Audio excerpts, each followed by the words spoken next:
Hey everybody, we're here for a real quick review tonight. It is the 2005 issue Revell Team McLaren Mercedes MP4-20 F1 race car. I looked at some reviews online. It's a pretty basic kit, no engine, nothing really fancy. Very well detailed though. I've heard there's some issues with the build as far as fit. I'll cross that bridge when I get to it. It looks like a Revell Germany kit to begin with. Typical side opening box. Very nice looking car though.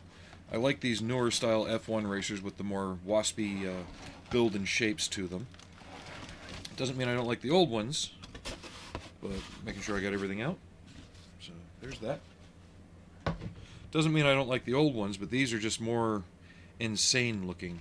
So let's get the decals and instructions over here real quick. We'll start out with the wheels. Typical Revell rubber tires. They look like your standard dry weather tires. The ones I'd seen online had a very bright, almost clear-coated sheen to them. These actually seem dull, which I'm kind of happy about. I don't have to worry about any kind of... Okay, let's flip that up real quick. Sorry, that's the glare shield of my camera. It got knocked over by the cat.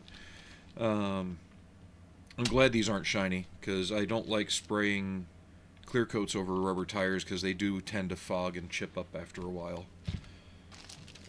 First sprue, where's my Exacto? There it is. This looks like it has the main body components and some of the fairings and air dams for the brakes. The body itself is broken down into 3 or 4 different parts. Those will probably have to come off. Molded in silver. Panel lines, they're clean, but they seem a bit deep. Let's see what I can do about those. And because of the shape of the molding, there's little seam lines all over the model that are going to have to be sanded down very carefully. And then this seam will have to be addressed, especially right here. I've seen other builds where the build looks great, except for this seam got left in, and it just, once you see that, it just kind of bites your eyes and doesn't let go. So there's the main body. Looks like the front spoiler and rear spoiler pieces here, and the lower parts of the main body. Again, all pretty sharp, molded in silver. The paint scheme for the car is silver and black. This has the Kimi markings on it, as you saw in the box art.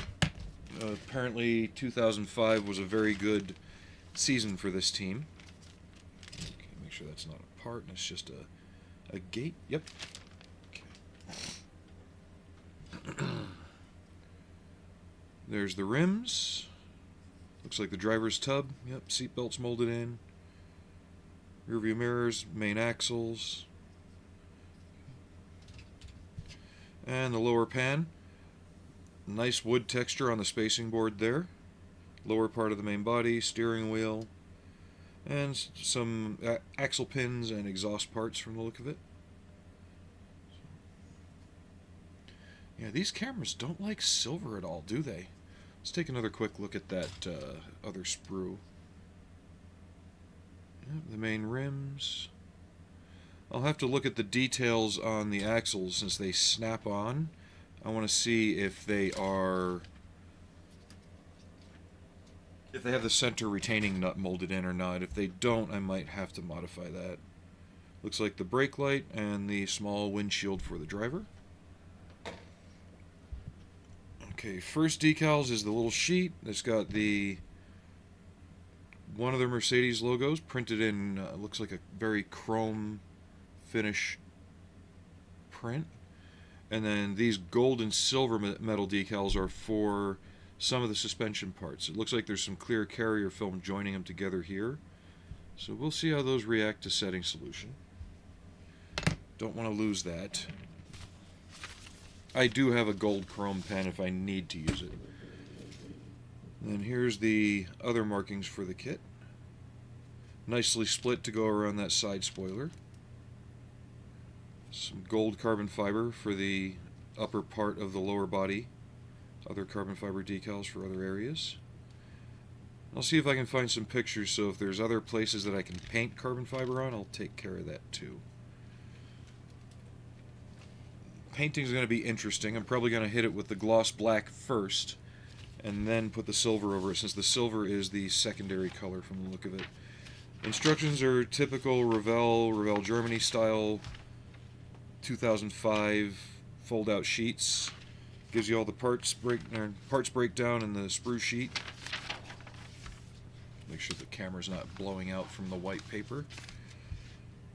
But the instructions seem pretty clear and concise. Aside from the seam on the body where you glue these together, I don't really see a lot of other filling that might be necessary. So there's the indication of where you're supposed to tape off for the silver and black demarcations. And they're even calling for certain decal applications at certain points of the construction. Yeah, they just snap on. Doesn't look like they have the center nut, so I'll have to see if I can find a suitable replacement that looks right. And then your overall decal application for either one or Kimi. I'm probably going to go with the Kimi decals. Yeah, it looks like it'll be a fun kit. I'll probably get into that as soon as the Bradley's finished.